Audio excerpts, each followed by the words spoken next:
Hello. Hi. Welcome to the Central Digital School. So, guys, we are going to start a new batch for the physics standard ninth. Okay. Physics for the standard ninth, and the term 2 I am going to teach you for the NEET and JEE main as well. This is the basic course, this is the foundation course for the NEET and JEE aspirants. So, I am going to start with the gravitation because term 1 is already finished, term 2 is started. So, let's start with the term 2 gravitation lesson. Then I will provide you the notes and the videos of the lesson 1, that is motion and forces and laws of motion. So now today I am going to start with gravitation. Okay, gravitation.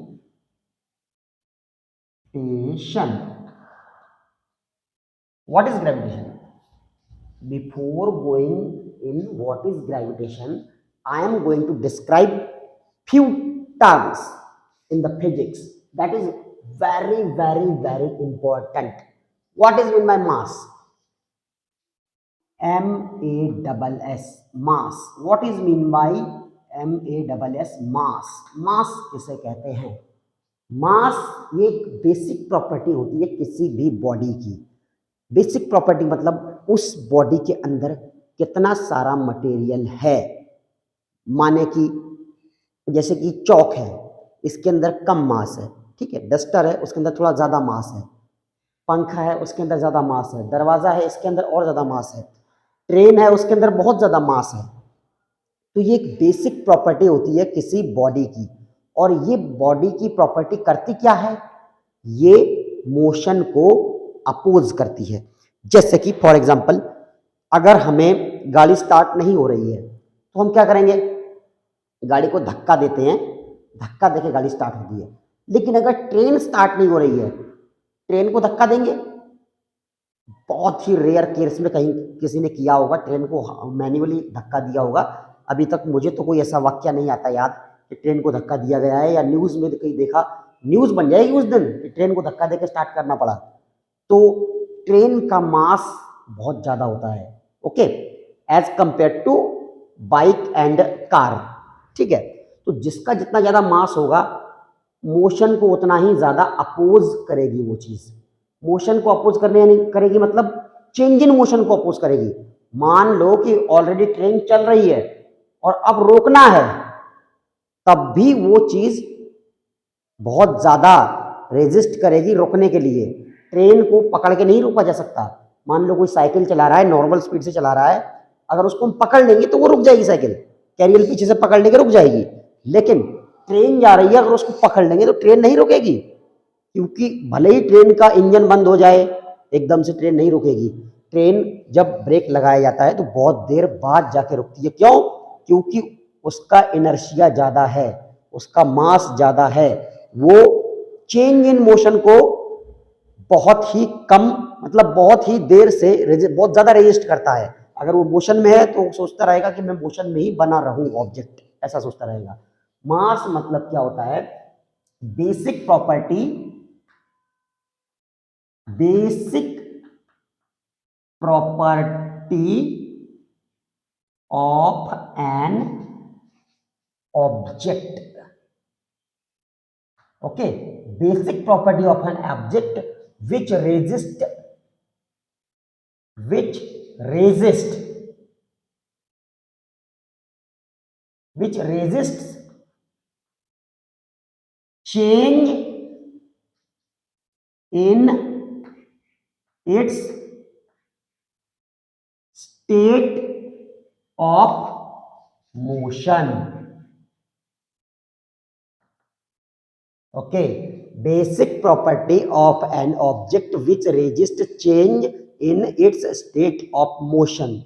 सारी definitions आपको video pause कर करके लिखते चले जाना है, और मैं आपके इसको नोट्स प्रोवाइड करूंगा। Don't worry, no matter. आगे देखते हैं, आगे है फोर्सेस। जैसे किसी पिछले लेसन में हमने देखा था कि फोर्स अगर अप्लाई करेंगे तो ही मोशन होता है। ओके, अगर कोई बॉडी रेस्ट में रखी है तब तक रेस्ट में रखी रहेगी जब तक उस पर कोई अनबैलेंस फोर्स नहीं लगता। अनबैलेंस फोर्स लगेगा तभी मोशन होगा। अगर कोई बॉडी मोशन में है तो उस पर अनबैलेंस फोर्स लगेगा तभी वो अपना मोशन चेंज करेगी, आइदर वो रेस्ट में आ जाएगी या फिर डायरेक्शन चेंज कर देगी। तो ये फोर्सेस के बारे में कहा जा रहा था। अब ग्रेविटेशनल फोर्स के बारे में सुनो। ग्रेविटेशनल फोर्स क्या होता है? अगर कोई ऑब्जेक्ट मान लो हमने ऊपर की तरफ फेंका, ठीक है, हम ग्रेविटेशनल फोर्स बहुत ज्यादा सूरज, चांद, तारे इसके बारे में नहीं सोचेंगे, सबसे पहले धरती के बारे में सोचेंगे। कुछ नहीं, आप ग्राउंड में हैं, खेल रहे हैं, क्रिकेट की बॉल आपने ऊपर उछाली, बस कुछ भी नहीं दिमाग लगाना है, कुछ भी नहीं सोचना है, आपको बस इतना सोचना है कि आपने बॉल ऊपर फेंकी, ठीक है। अब बॉल जब आपने यहां से ऊपर फेंकी, ड्राइंग मेरी इतनी अच्छी नहीं है, आपने बॉल ऊपर फेंक दी, ये यहां तक गई, ओके, यहां तक बॉल ऐसे गई, ऐसे यहां तक गई। इस हाइट पर जाने के बाद बॉल इस तरफ ऐसे नीचे आएगी, ओके। तो जब बॉल ऊपर गई गई गई गई गई एक जगह पे जाकर रुक गई, रुकने के बाद वापस नीचे आई आई आई आई आई आई और यहां पे नीचे आ गई। बहुत ही थोड़ी देर के लिए बॉल ऊपर जाके रुकती है। आपने कभी ऑब्जर्व किया हो कि आप छत पे खड़े हो और नीचे से कोई बॉल फेंक रहा हो, तब आप देखना कि जब बॉल नीचे से ऊपर की तरफ आती है तो आपकी अगर आंखों की पैरेलल तक आ रही है तो आपको देखने को मिलेगा कि वो बॉल थोड़ी रुकती जरूर है, ओके। क्यों? क्योंकि उसकी मोशन और उसकी स्पीड धीरे धीरे कम कम कम कम कम कम, जिसे नेगेटिव एक्सेलरेशन कहा जाएगा, माइनस जी कहा जाएगा, माइनस जी नेगेटिव एक्सेलरेशन, रिटार्डेशन भी कह सकते हैं। कम कम कम कम होता चला जाएगा, होता चला जाएगा, एक जगह पे जाकर रुक जाएगी बॉल और फिर वापस डाउनवर्ड जी। अभी ये जी क्या होता है आगे पढ़ेंगे। जी मतलब ये स्मॉल जी है, acceleration due to gravity, okay. ऊपर जाएगा तो माइनस जी होगा, नीचे आएगा तो प्लस जी आएगा। इसकी वैल्यू होती है 9.8 मीटर पर second square. Sometimes calculation purpose के लिए 3 मीटर पर सेकंड स्क्वायर भी यूज किया जाता है, ओके। ये क्या होता है सब धीरे धीरे मैं बताऊंगा आपको। तो जब मोशन ऑब्जेक्ट यहां तक गया, फिर यहां से वापस नीचे की तरफ आया, ओके, तो नीचे ही क्यों आया? क्यों? क्योंकि पृथ्वी उसे खींच रही थी। अब पृथ्वी अगर उसे खींच रही थी तो आपको थर्ड लॉ याद आएगा। कौन सा? न्यूटन का तीसरा लॉ। आप कहोगे कि न्यूटन भाई साहब कहते हैं कि कोई भी चीज दूसरे चीज पर इक्वल एंड अपोजिट फोर्स लगाती है। बिल्कुल सही बात है। अब आप कहोगे कि ये बॉल है, ठीक है, और ये अर्थ है, तो अगर ये इक्वल एंड अपोजिट फोर्स लगा रही है तो फिर बॉल धरती की तरफ ही क्यों आ रहा है? धरती बॉल की तरफ क्यों नहीं जा रही? भाई इक्वल, न्यूटन के थर्ड लॉ के अकॉर्डिंग बॉल धरती की तरफ फोर्स लगा रहा है और धरती बॉल की तरफ, बॉल धरती की तरफ और धरती बॉल की तरफ फोर्स लगा रही है, डायरेक्शन ऑफ फोर्सेस, ओके। तो देखने को तो हमें यही मिलता है कि बॉल आके धरती पे गिरता है, ये धरती जाके बॉल पे क्यों नहीं लगती? हंसी आ रही है ना? सुनो, न्यूटन का थर्ड लॉ तो यही कहता है कि इक्वल एंड अपोजिट फोर्स लगाया जाता है। लेकिन आप जरा ध्यान से देखना, फोर्स का फार्मूला क्या होता है? देखिए बेटा, दोनों ही बातें हैं। हम डेरिवेशन से फार्मूला बनाते हैं, फार्मूले से डेरिवेशन, फार्मूला से समझेंगे क्या है। हमें जो आसान पड़ेगा वो हम समझेंगे, ठीक है। हम देखो, F is equal to m a, okay, force is equal to mass into acceleration, but for the given force, but for the given force, but for the given force का मतलब है कि फोर्स मान लो कांस्टेंट है, ठीक है, तो क्या होगा? मास जो है वो बटे में आ जाएगा। Mass is inversely proportional to acceleration. Okay, ये कहां से आया बेटा? ये ऐसे आया कि यहां पर मास है, उधर जाके क्या हो जाएगा? मल्टीप्लाइंग हो जाएगा। M a mass into acceleration, यहां पर यही तो होगा, 1 is proportional to a into mass. ठीक है, ऐसा ही तो होगा। यहाँ पे एम ए ही तो है, multiplication is commutative, m a लिखो या ए एम लिखो, बात एक ही है। तो a into m is proportional to 1 is proportional to a into m. अब ये एम जो है यहाँ मल्टीप्लाई से यहाँ डिवाइड में आ गया, इसका मतलब क्या है? 1 upon m is inverse, is मतलब m is inversely proportional to a. Okay, ये बटे में होता है, डिनोमिनेटर में होता है, तो इनवर्सली प्रोपोर्शनल होता है। डायरेक्टली प्रोपोर्शनल तब होता कि जब ये भी न्यूमरेटर में होता और ये भी न्यूमरेटर में होता, दोनों ही क्वांटिटीज दोनों साइड न्यूमरेटर में होती और अल्फा का सिंबल लगा होता, तो डायरेक्टली प्रोपोर्शनल होता है। एक तरफ डिनोमिनेटर में है और एक तरफ न्यूमरेटर में है, तो ये इनवर्सली प्रोपोर्शनल कहा जाता है। तो यहां पर मास क्या है? इनवर्सली प्रोपोर्शनल है एक्सीलरेशन के, या ये कह लो कि 1 acceleration is inversely proportional to mass, ऐसे भी कह सकते हैं, दोनों एक ही चीज है। अब इस फार्मूले से हमें क्या पता चला कि एक्सीलरेशन जो होता है वो मास के इनवर्स होता है, मास के इनवर्स होता है।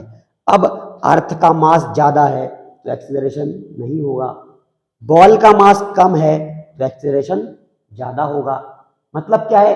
बॉल का एक्सीलरेशन ज्यादा होगा, बॉल ही तेज भागती हुई पृथ्वी की तरफ आएगी, प्यासा कुएं के पास जैसे जाता है वैसे।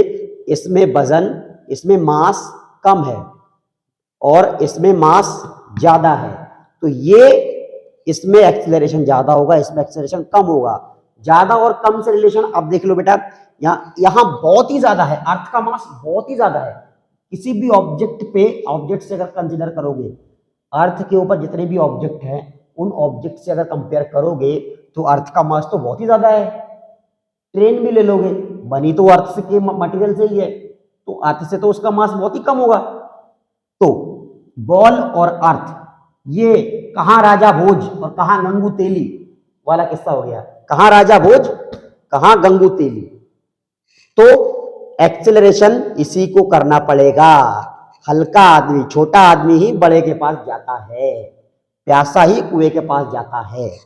ठीक है, तो यही लॉजिक यहां पर अप्लाई होता है, जिससे कि आप सोच रहे होंगे कि यहां पर ये कहानी तो यहां पर चल रही है, एक कहानी और शुरू कर देते हैं, चांद और धरती वाली। ये है धरती, अर्थ,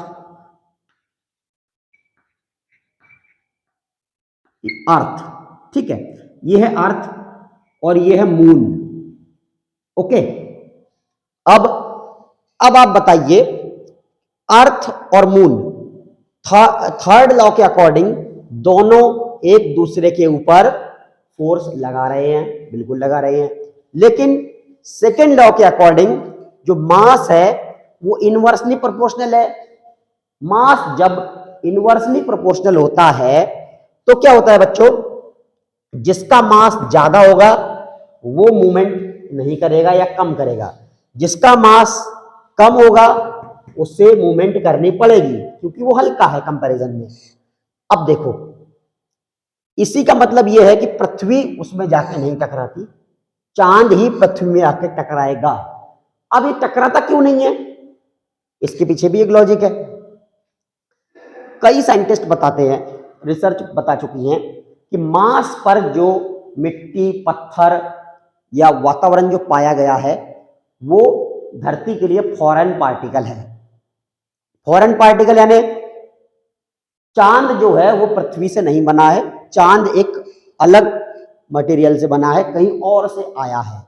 ठीक है, मान लो चांद यूनिवर्स में कहीं और बहुत दूर से चांद यहां आया, इस लाइन में ऐसे आ रहा था, ठीक है, और जैसे ही वो अर्थ की ग्रेविटी, यहां पे तो बहुत दूर है, अर्थ की ग्रेविटेशनल का एक दायरा होता है, दायरा, अर्थ की ग्रेविटेशनल का एक दायरा होता है, जैसे ही वो अर्थ की ग्रेविटेशनल में एंटर किया, मान लो यहां तक भी नहीं, यहां तक भी दूर है, यहां तक, यहां पे वो अर्थ की ग्रेविटेशनल में एंटर किया, अब अर्थ ने उसे अपनी तरफ खींचा, अर्थ ने उसे अपनी तरफ खींचा, that is force exerted by earth. Okay, लेकिन वो तो पहले से मोशन में था, वो स्ट्रेट लाइन मोशन पहले से परफॉर्म कर रहा था, तो वो जो पहले से मोशन कर रहा था तो फर्स्ट लॉ के अकॉर्डिंग वो इस तरफ जा रहा था। First law of motion, law of inertia, if a body is in motion it remains in motion until an external unbalanced force is applied on it। तो यहां पर जो ऑब्जेक्ट यानी कि चांद सीधा आ रहा था तो वो आ ही रहा था, लेकिन जैसे ही अर्थ के दायरे में आया तो अर्थ ने उसे अपनी तरफ खींचा। सेंट्रीपेटल फोर्स, वर्ड इंट्रोड्यूस करने जा रहा हूं, सेंट्रीपेटल फोर्स।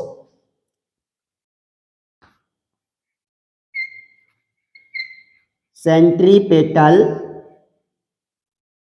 फोर्स क्या बला है? Centripetal force means centre seeking force.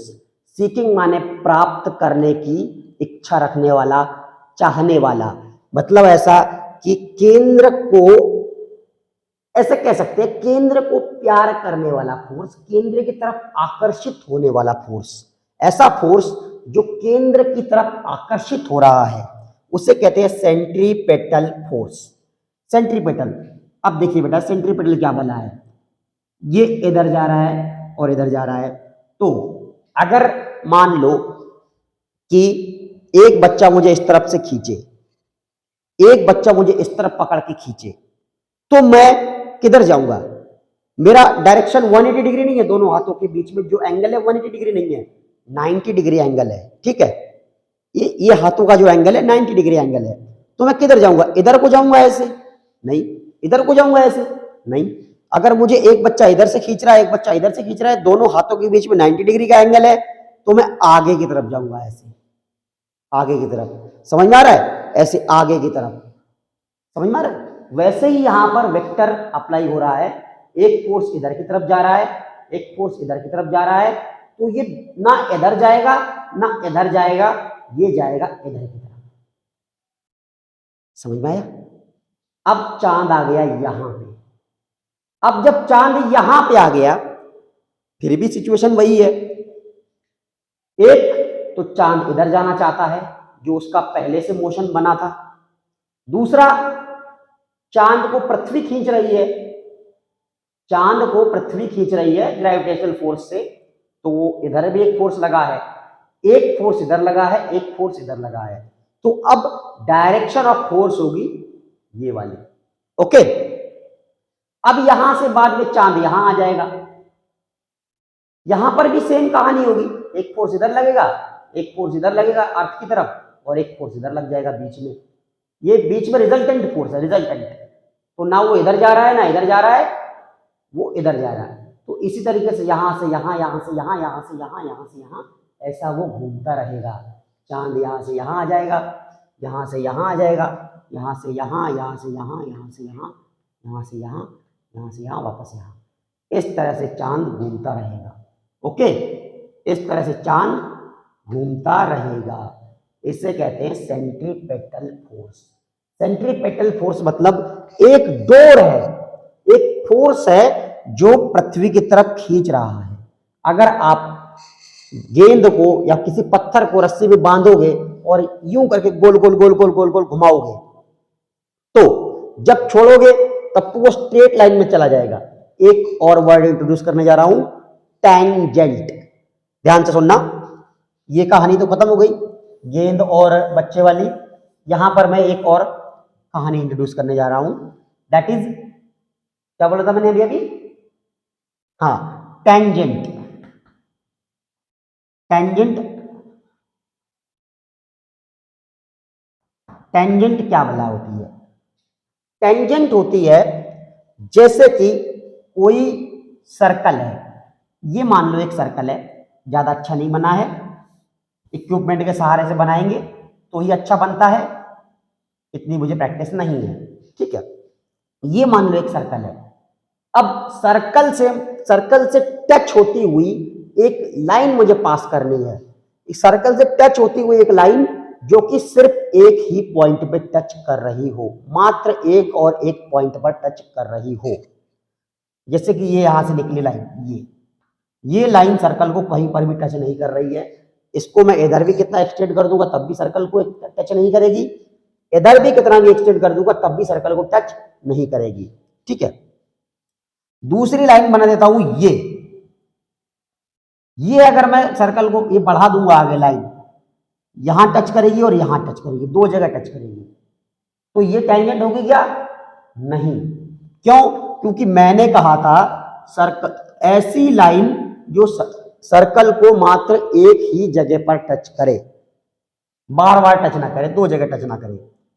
अगर मैं ऐसी कोई लाइन बना देता हूं तो वो टेंजेंट हो जाएगी। क्यों? क्योंकि सिर्फ इसी पॉइंट पर सर्कल और लाइन का मिलन हो रहा है, सिर्फ एक ही जगह सर्कल और लाइन मिल रहे हैं और वो पॉइंट है ये वाला। ठीक है, तो इसे कहते हैं टेंजेंट। तो जब आप रस्सी से किसी पत्थर को बांध के ऐसे ऐसे कर रहे हो, करना मत ऐसा, क्योंकि किसी को लग सकता है, चोट लग सकती है। Do not try this at home. ये स्टंट बहुत ही घातक है, खतरनाक है, किसी का भी सर फोड़ सकते हो आप, अपने आसपास वालों का। सिर्फ इमेजिन करो आंखें बंद करके कि आपने एक रस्सी में पत्थर बांधा और यूं गोल गोल गोल गोल गोल गोल गोल गोल करके घुमाया घुमाया घुमाया, और घूम रहा है। मतलब क्या है कि पत्थर यहां है, रस्सी यहां है, और वो जाना तो दूर चाहता है लेकिन रस्सी से बंधा हुआ है। एक डोर है जो उसे बांधे है आपकी ओर, एक डोर है जो उसे बांधे है आपकी ओर, वो उसे भटकने नहीं देती, वो उसे भटकने नहीं देती, जाने नहीं देती। तो वो डोर के सहारे से आपके आसपास घूम रहा है, घूम रहा है, घूम रहा है, क्योंकि आप उसे घुमा रहे हो। ठीक है, जैसे ही छोड़ दोगे वो भाग जाएगा, जहां से आपने वो पत्थर छोड़ दिया सीधा निकल जाएगा, वो आगे सीधा निकल जाएगा। वो जहां से निकलता है, जिस पॉइंट से निकलता है, उसे टेंजेंट कहते हैं। वहां से अगर आप स्ट्रेट लाइन वो ड्रॉ कर दोगे पूरी, टेंजेंट हो जाएगी। क्योंकि उस पहले तो इस तरह से होगा, कुछ सर्कुलर पाथ में आ रहा होगा, अभी सीधा चला जाएगा। तो सीधी लाइन को अगर इस तरह से करेंगे और वो इमेजिनरी सर्कुलर पाथ है, इस तरह से बन जाएगा, तो वो टेंजेंट बन जाएगी। समझ में आ रहा है? टेंजेंट। अब आगे कुछ कंसेप्ट हम और भी इंट्रोड्यूस करेंगे। तो ये जो मैंने लॉजिक बताया था ये वाला, कि मास और एक्सेलरेशन जो है इनवर्सली प्रोपोर्शनल है, माने कि मास अगर ज्यादा होगा तो एक्सेलरेशन कम होगा, एक्सेलरेशन अगर कम होगा तो मास ज्यादा होगा। इस तरह से इनवर्सली, एक चीज कम तो दूसरी चीज ज्यादा, एक चीज कम तो दूसरी चीज ज्यादा, एक चीज ज्यादा तो दूसरी चीज कम, इस तरह से। तो इसका मास, धरती का मास ज्यादा होता है, इसीलिए थर्ड लॉ तो अप्लाई होता है कि धरती जितना फोर्स चांद पे लगाती है उतना ही फोर्स चांद धरती पे लगाता है। लेकिन मूवमेंट कौन करेगा बेटा? चांद, क्योंकि ये हल्का है। जो हल्का होगा उसका एक्सीलरेशन ज्यादा होगा, जो हल्का होगा उसका एक्सीलरेशन ज्यादा होगा। आई बात समझ में? आगे आज के वीडियो में मैं थ्योरी पार्ट इतना समझाना चाहता हूं ताकि अगले वीडियो लेक्चर में हम कैलकुलेशन पार्ट पर आ सके, न्यूमेरिकल पर आ सके। तो इसके आगे आपका कंसेप्ट आता है, बुक उठा लेता हूं मैं, आपको बता देता हूं, मैं कोई चीज छोड़ना नहीं चाहता इसलिए बुक उठा रहा हूं। ओके, मैंने आपको कॉजेज ऑफ मोशन बता दिया, ठीक है, ऊपर फेंकने वाला बता दिया, एप्पल और धरती इसके बारे में बता दिया, और चांद और धरती के बारे में बता दिया। और हमने देखो आपको बताया है सेंट्रीपेटल फोर्स भी बता दिया मैंने, यहां पर है टेंजेंट भी बता दिया है मैंने। The motion of the moon around the earth, centripetal force, ये भी सेंट्रीपेटल फोर्स है, ये सेंट्रीपेटल फोर्स की डायग्राम में ही बनाया है मैंने। सेकंड लॉ ऑफ मोशन किस तरह से वर्कआउट करता है ये भी बता दिया है मैंने। अब यूनिवर्सल लॉ ऑफ ग्रेविटेशन, इतने सारे कंसेप्ट इंट्रोड्यूस करने के बाद आज का एक लास्ट कंसेप्ट बचता है या शुरू हो जाता है, ये कह लो, universal law of gravitation. Universal law of gravitation की थ्योरी मैं आपको दे दूंगा, लेकिन आपको फिलहाल कैलकुलेशन पार्ट समझना है। इसका मतलब क्या है universal law of gravitation? Universal law of gravitation.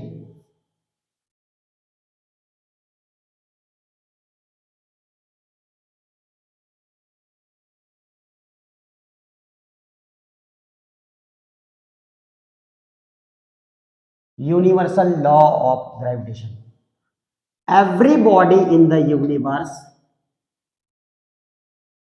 ये तो ऐसे बनता है ना, every body in the universe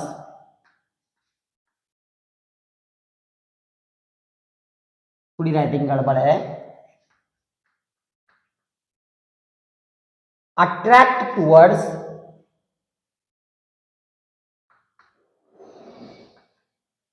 attracts towards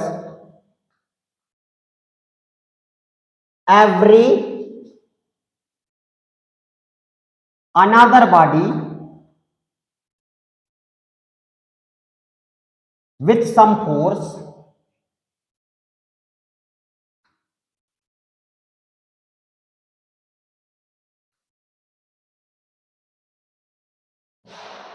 is called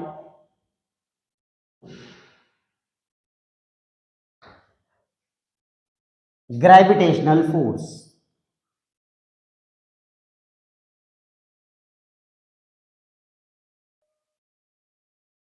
gravitational force,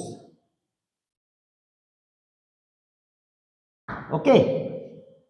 every body in the universe attract towards every another body with some force is called gravitational force।